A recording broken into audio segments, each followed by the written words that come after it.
Hello दोस्तों, स्वागत है आपका हमारी साइकोलॉजी क्लासेस में। तो आज हम आपको बताने जा रहे हैं एक एग्जाम पेपर के बारे में जिसका नाम है रिसर्च मेथड्स एंड स्टैटिस्टिक्स। ठीक है, जो कि 2019 का है, 2019 का है, साइकोलॉजी का पेपर है और ये एमए सेकेंड सेमेस्टर का पेपर है। ठीक है ना, एमए सेकेंड सेमेस्टर का है। तो यहाँ पे हम आपको बताएंगे, देखो ये यहाँ पे जो क्वेश्चन पेपर है कितने नंबर का आता है। तो जो रेगुलर स्टूडेंट होते हैं उनके लिए 85 मार्क्स का आता है और जो प्राइवेट स्टूडेंट होते हैं उनके लिए 100 का। ठीक है, तो रेगुलर और प्राइवेट अब कैसे पता चलेगा, तो रेगुलर का ऐसे बताते हैं, जो रेगुलर स्टूडेंट होते हैं उनके लिए उनका जो एग्जाम पेपर 85 का इसीलिए होता है क्योंकि उनके जो इंटरनल असाइनमेंट होते हैं 15 नंबर के, वो होते हैं 15 नंबर के। ठीक है, तो 85 + 15 = 100। ठीक है, 100 हो जाते हैं। तो 85 + 15 = 100।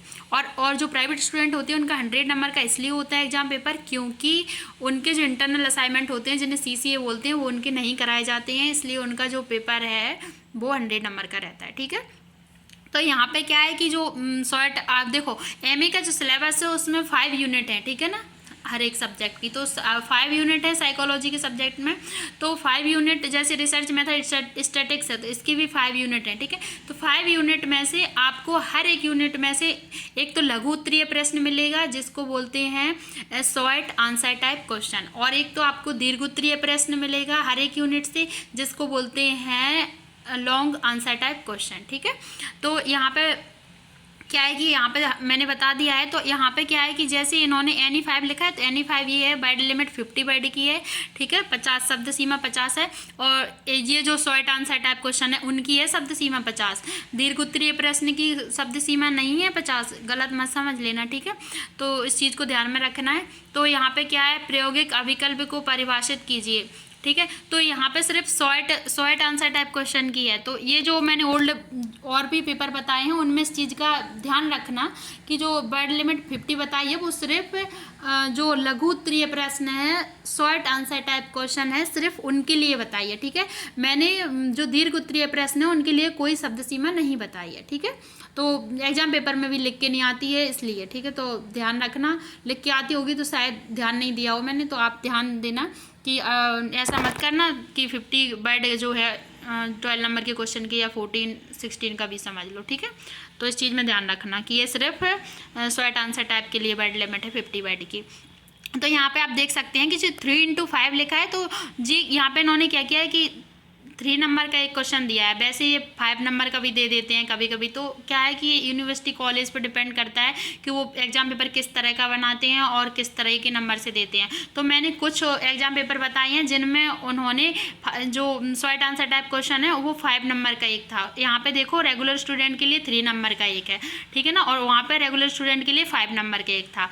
तो यहाँ पे क्या है, इन्होंने देखो 4 नंबर, तो यहाँ पे 4 नंबर रेगुलर स्टूडेंट के लिए 3 नंबर का एक है और 4 नंबर का प्राइवेट स्टूडेंट के लिए। ठीक है, तो एक क्वेश्चन है, तो जब एक क्वेश्चन है तो यहाँ पर 20 नंबर का प्राइवेट स्टूडेंट के लिए हो गया, रेगुलर स्टूडेंट के लिए 15 मार्क्स के हो गए क्वेश्चन। तो यहाँ पे देखते हैं 10 क्वेश्चन दिए गए हैं, आपको कोई 5 करना कंपलसरी है। अगर आप 5 नहीं करते हो, कोई एक क्वेश्चन मानो छोड़ दिया आपने 4 के, तो एक क्वेश्चन के आपको जो 5 मार्क्स है वो नहीं दिए जाएंगे। ओके, तो प्रायोगिक अभिकल्प को परिभाषित कीजिए। यहाँ पे क्वेश्चन है प्रायोगिक अभिकल्प को परिभाषित कीजिए। ठीक है, डिफाइन एक्सपेरिमेंटल डिजाइन। और नेक्स्ट क्वेश्चन है आपका प्रसरण विश्लेषण की अवधारणाओं की व्याख्या कीजिए। ठीक है, तो यहाँ पे नेक्स्ट क्वेश्चन है कारक अभिकल्प को समझाइए। और आपका नेक्स्ट क्वेश्चन है एफ परीक्षण की उपयोगिता समझाइए। Discuss the utility of F test. ठीक है, ये यहाँ पे एफ लिखा है, एफ। ठीक है, लैटिन स्क्वायर अभिकल्प की महत्वता स्पष्ट कीजिए।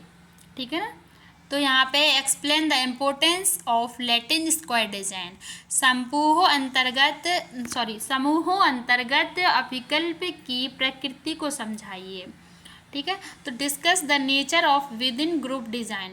डंकन प्रसार परीक्षण को समझाइए। Discuss Duncan's range test.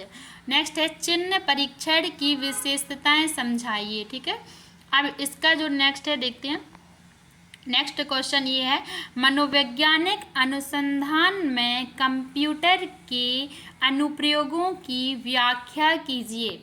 Explain the applications of computer in psychological research. Okay, next question है, अनुसंधान प्रतिवेदन की भूमिका वर्णित कीजिए। Describe the role of research report.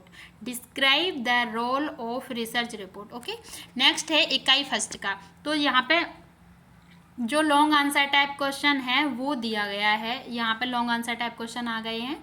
तो देखो यूनिट फर्स्ट से दिया गया है, प्रयोगात्मक अविकल्प की विशेषताओं और उसकी भूमिका का वर्णन कीजिए। तो यहाँ पे ये वाला क्वेश्चन 14 नंबर का है, 14 नंबर का है रेगुलर स्टूडेंट के लिए और 16 नंबर का है प्राइवेट स्टूडेंट के लिए, जो कि 14/16 लिखा रहेगा। ठीक है, तो आप समझ जाइएगा।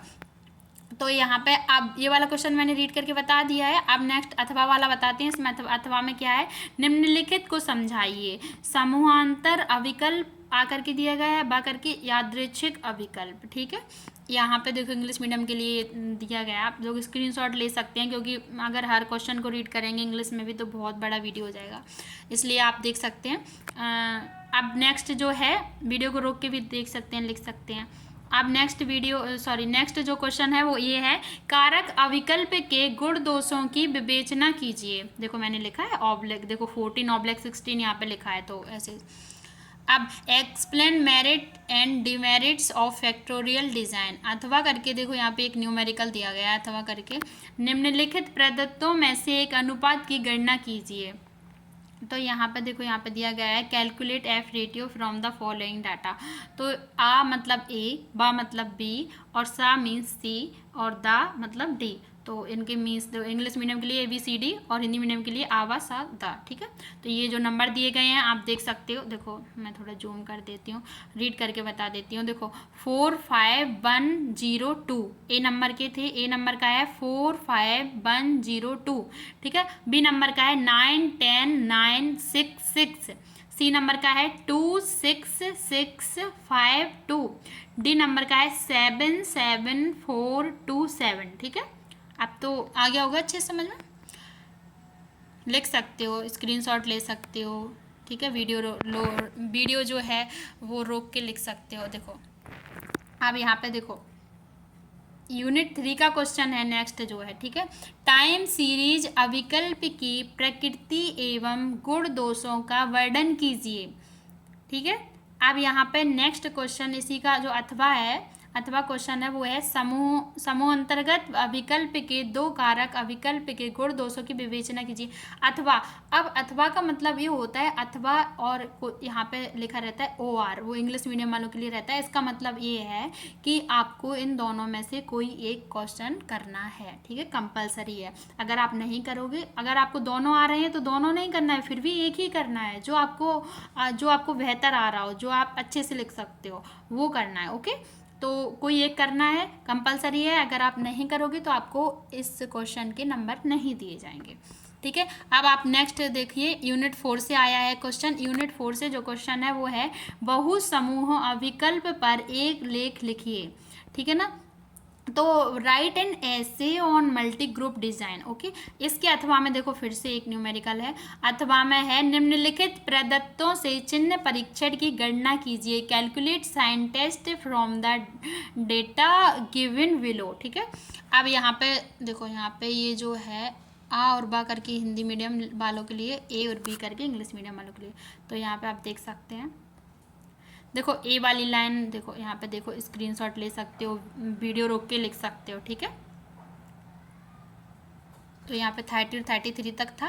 अब 30 और 33 से देखो, आप यहाँ पे देख लो, यहाँ पे तो ये ख़त्म हो रहे हैं इसके नंबर, तो यहाँ पे देख लो, लिख लो, स्क्रीनशॉट ले लो, फिर देख के लिख लेना। ठीक है, वीडियो रोक सकते हो, देख लिया, हाँ आई थिंक ले लिया होगा, और नहीं आप लिख सकते हो, वीडियो रोक के भी लिख सकते हो। यहाँ पे आ गया यूनिट 5। यूनिट 5 से जो क्वेश्चन है, लास्ट क्वेश्चन है, क्या है, मनोवैज्ञानिक अनुसंधान के नैतिक बिंदुओं की व्याख्या कीजिए। ठीक है, तो मनोवैज्ञानिक अनुसंधान के नैतिक बिंदुओं की व्याख्या कीजिए, ये 14/16 का है। ठीक है, तो यहाँ पे आप देख सकते हो explain ethical issues in psychological research, ठीक है। तो यहाँ पे अथवा में इन्होंने दिया है अनुसंधान प्रतिवेदन पर एक लेख लिखिए, तो right an essay on research report, ठीक है।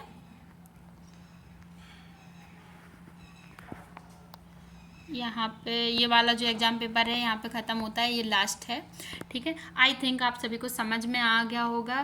थैंक यू सो मच, मिलते हैं नेक्स्ट वीडियो में नेक्स्ट एग्ज़ाम पेपर के साथ। तब तक के लिए आप सभी वीडियो को लाइक करें, कमेंट करें एंड शेयर ज़रूर करें।